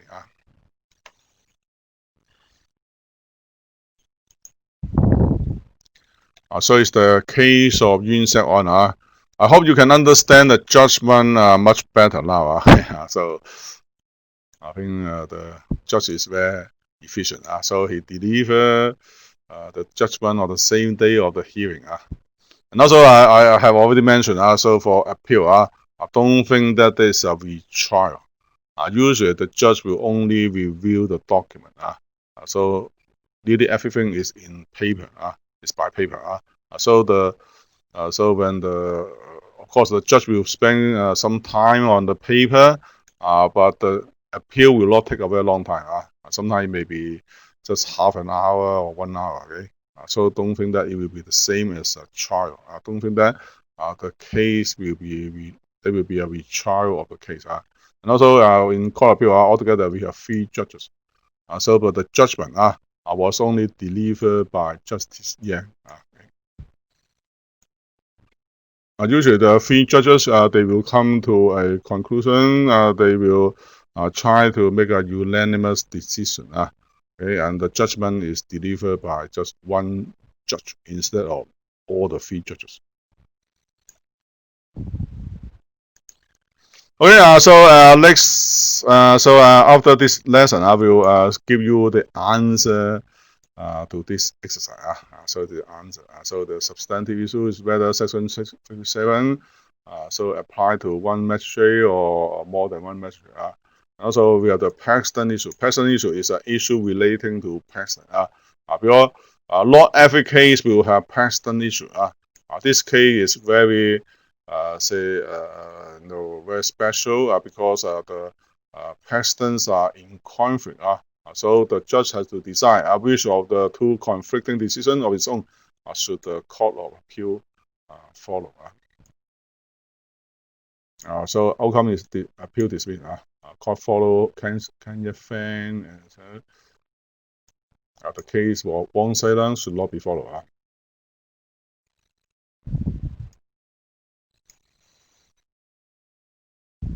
Remark, so don't be discouraged if your answer to this exercise are not so good. The main purpose simply to illustrate the difficulty in reading and understanding a full case, and to demonstrate how to spot the issue and the reason behind the decision. I think you will get used to the legal language bit by bit. So of course, it takes a long time for you to get used to this kind of language or writing, etc. But once you get into it, so I think you are very good. So you use the similar wording from time to time. Of course, you can practice using the legal term in your daily life. So when your friend make a bad decision, you are per incurium, you fail to consider some important factor. Right?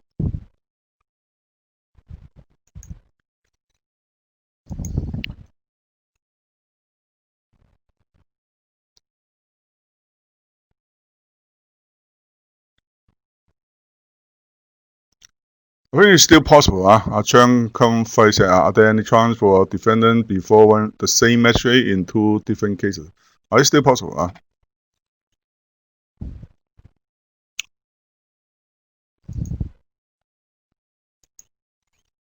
So we have so many cases. Altogether, 6 cases were mentioned. So 3 cases on A side, 3 cases on B side. Right? So I will give you this revised version together with the answer to you. I will post it on show. But when you go lower in the court hierarchy, please note that when we go to the court of first instance, the rule is very simple. A court of first instance is not bound to follow the decision of a judge of equal jurisdiction. It means that from CFI below and also all the courts below, including court of appeal, including district court, magistrate, or all the tribunal. The judge is not required to follow his own decision. So, for example, if a magistrate is hearing a case, when the lawyer say a magistrate case, the magistrate is not bound to follow that case. The reason is very simple, because there are simply so many cases. Okay? So from CFI, so you find there will be so many cases. A magistrate is also the same. It's even more serious. The situation is even more serious because the number will be very big. Every day, the magistrate will hear a lot of cases. It's not possible to make all cases to be consistent. Just like a teacher, so he's marking assignment, right? And also, even for the same teacher, sometimes you cannot achieve consistency in all the marking. So how can you expect all the lecturer will have consistency in the marking? Okay? It's not something possible. So sometimes some people, they want to challenge the court, they criticize the court, etc., etc. They don't know it's something impossible. Okay? Because the number is so big. Sometimes they cite a lot of precedent case, but you have to know that also in the level of magistrate, a magistrate is not bound by the decision of other magistrate. Right? In practice, judges will always consider very carefully any relevant precedent. So of course it depends on the topic. In some topic, you simply cannot find too many precedent. So you will consider those precedent very carefully. Okay? In some topic, you may find so many. In some topic, you can hardly find anyone. If two conflicting decisions of the High Court, so we will have 2 conflicting decisions of the High Court. Usually, the later one will be preferred.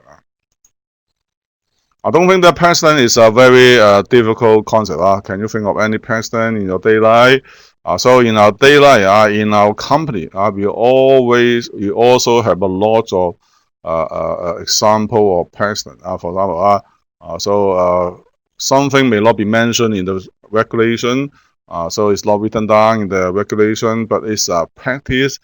Sometimes it may be regarded as precedent. For example, a staff of the company may leave at 3 p.m. on Christmas Eve. Last year, you gave 1,000 to your kid as a Christmas gift. Can you give less this year? Every year, you give a gift to your girlfriend on her birthday. You went to a hotel to celebrate her birthday. So what happened if you fail to do so this year? Of course, they are not binding, but should be at least highly persuasive. You do not follow the precedent, okay? You may be in trouble. Please do the exercise before the end or before we end the lecture. Please do this exercise. These are some of the key concepts of this chapter.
Okay, so a student asked me, so if there's no host or block case, should Kenya fan be follow or A or B?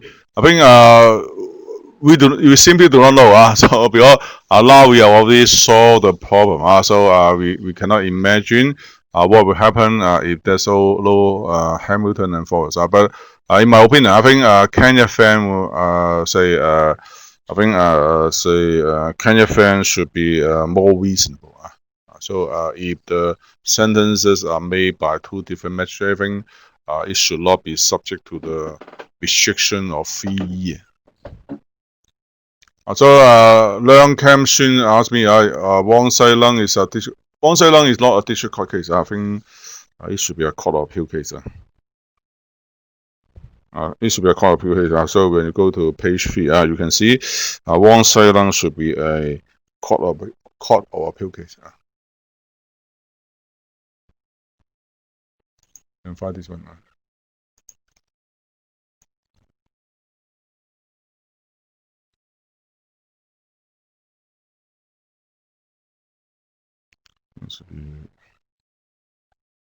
Wong Sai Lung, you find page 4.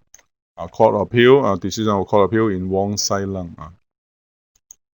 Of course, you feel very surprised how come court of appeal judges would also make such a silly mistake. Why so many cases were cited? Why just cited the last case? So very good. Wu Jie. So in fact, it's our tradition. Usually, just like legal study. From time to time, you'll find we'll chase the historical development. Just like in negligence, we will tell you the first case called Donahue and Stevenson, etc., etc. Some students may feel a little bit annoyed, especially for the businessmen. They don't want to know the history. Some people don't tell me the history. Okay? Just tell me the current situation.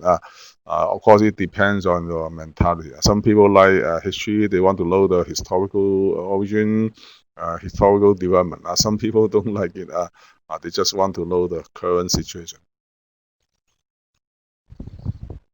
But it's something unavoidable. For example, now we have a conflict between two countries usually. So the writer will tell you the historical development, historical origin. So we always go up with the first intuition. Maybe, of course, we have to be very selective. If there may be too many cases, or for example, if there are altogether 100, usually we will choose more important one. Otherwise, it will be very boring and also very time consuming. Which is binding only to a single. Yeah, the restriction only apply to one magistrate, to a single magistrate.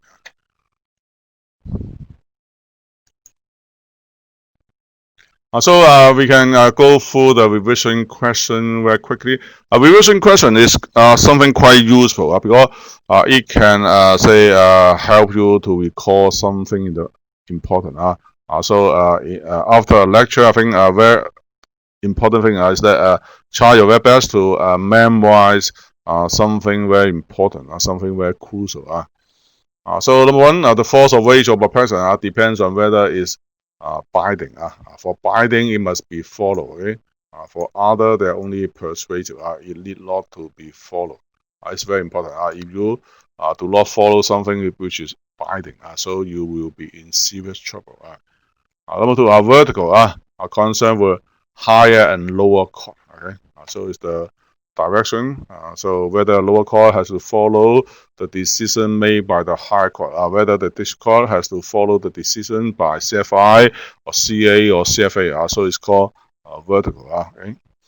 The other one is horizontal. You refer to the rule whether a court is bound to follow the decision made by the same level. Same level. For example, whether CA has to follow a CA case in 1980, whether the CFI has to follow a case made by CFI in the year of 2000. It's the same level of court. Number three, the precedent is chosen because it's believed to contain a legal principle, rule, concept, or criterion that justify a desired outcome. Of course, many students will say that the desired outcome is that, oh, my client is innocent, is the desired outcome. But before, so your client is found innocent, is found not guilty. So you have to say, achieve your desired outcome. The desired outcome is that what your client has done does not amount to theft. What your client's statement does not amount to defamation. What your client has done does not amount to breach of contract. Okay, so it's the desired outcome. You have to achieve this desired outcome in order to achieve the most desired outcome. That's your client is found not guilty, or your client is not liable. Okay, true and false. CFA may refuse to follow P1997 Privy Council decision. The answer is yes. Okay, because Privy Council P1997 Privy Council decision is only binding on all the lower court. Of course, we assume that the decision was from Hong Kong. CFI is bound by its own previous decision. The answer is no. Because number is so big. Sometimes the decisions are in conflict. Even CA decision may be in conflict. Okay? So usually the highest court, like CFIA or House of Lords, usually the decision will be consistent. They will not be in conflict. But starting from CA, you can find some conflicting decision. If there are two conflicting decisions, usually the earlier one will be preferred. Of course, the answer is no. We will prefer the later one. Which of the following is not a requirement for a system of binding precedent? It should be the legislature. So A, B, C, all of them are requirement or a system of binding precedent. The judge discretion is limited by B, the rule of precedent. Okay? So don't think that the judge can make whatsoever decision he like. He's bound by the rule of precedent, especially for junior for judge in the lower court. They are bound by decision in the higher court.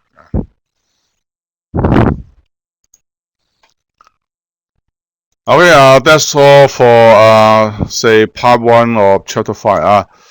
I think this is the first time for you to go through a judgment, so you may find it a little bit difficult, but still so it's a very good attempt. So in the future, I think you will be more used to reading a case. So in your assignment, so you know that you have to study the case of Wang Qingying. Okay? So you have to study the case of Wang Qingying, and then you have to answer all the questions in the assignment. So I will send you the this revised version together with the answer, and also I will post so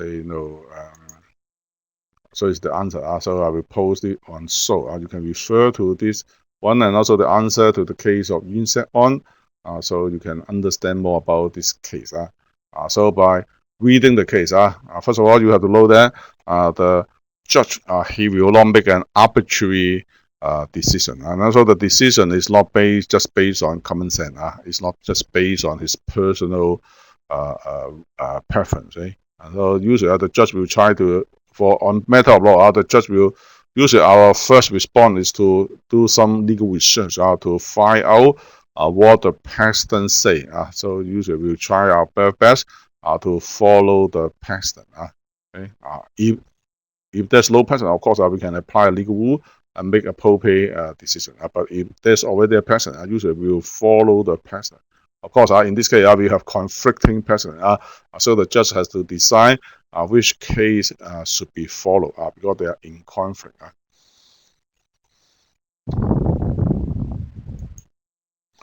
Okay, so in the next lesson, we will finish part 2 of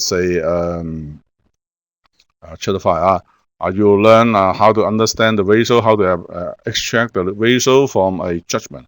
And then we'll start chapter 6, the first part of chapter 6, which is in legislation. So we have two major sources of law: common law, case law, and also legislation. Chapter 5 is about case law. Chapter 6 is about legislation. Okay. I will finish our lecture here. So if you have any question, you may either type your question on the chat room, or you may send me an email to my send me an email.